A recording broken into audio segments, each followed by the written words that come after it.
Hello friends, I hope you're all well and enjoying the last weeks of your summer holidays. Summer is usually such a great time for getting together with family and friends. Because of the pandemic, many plans for travel, for family reunions, even weddings and other celebrations have had to change. But even in the midst of a pandemic, people have been creative about how to bring their families together. Using technology to have weekly reunions on Zoom, play games, or have conversations on FaceTime. This week, I talked to two families who've been doing just that.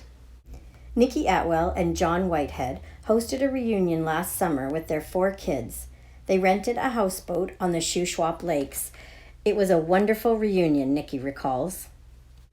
This summer, they were supposed to have flown to Ontario for the wedding of John's son, Matt, which has been postponed until next summer.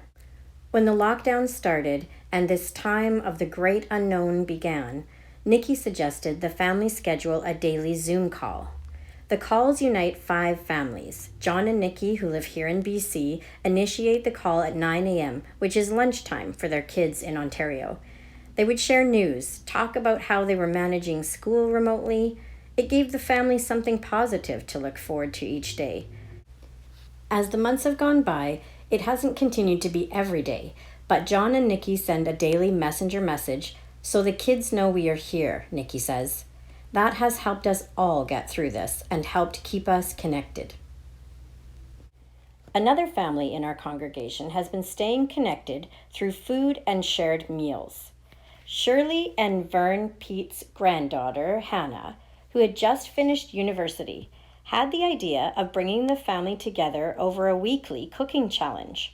On Wednesday nights, the family members, Shirley's sister who lives in Sherwood Park, Alberta, and her 3 daughters, plus Vern and Shirley's 3 daughters, all spread across different time zones from Calgary to Kelowna to Vancouver, all use a WhatsApp family cooking hub set up by Hannah to share photos of the food they have prepared. They choose a theme ahead of time. Some themes have included Japanese, French, Malaysian, meals that only include 4 ingredients, or favorite go-to recipes. They had a red and white theme to celebrate Canada Day on July 1st, and most recently, a picnic theme. Shirley says, the theme is food, but the connections are what's most important. Having a chance to share what's going on in their lives through this challenging and unprecedented time, doing something creative, and taking time to prepare food have also been great ways to relish the extra time we've all had to spend at home because of this virus, Shirley explained. We are now in week 20 and have celebrated a university grad, several birthdays including Sarah's 7th, and a 25th wedding anniversary. This week, in the ongoing story of the family of Abraham and Sarah's descendants, we get a wonderful reunion story. After Jacob had his encounter with the stranger that left him with a limp, he sent many sheep and goats and donkeys ahead to Esau, hoping Esau wouldn't be angry anymore. Jacob remembered the tricks he'd played on his brother. Jacob was still very worried. Sometimes he was afraid that Esau would kill him. Sometimes Jacob was really sorry for what he'd done. So when Jacob saw Esau coming, he may have been surprised.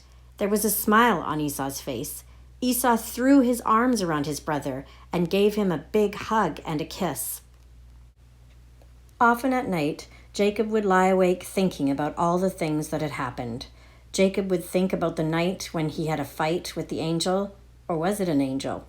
Jacob was never sure. But Jacob knew that part of the fighting had been with the part in himself that was running away from God. He had told many lies and cheated many people. Jacob knew that was wrong. Jacob wondered how God's promise could still be with a person like him who didn't seem to be living in God's way. Then he thought about his new name, Israel. Somehow Jacob knew that the name was not just for him alone, but for his whole family. It was for Leah and Rachel, for all their children, and for all the people who'd helped them.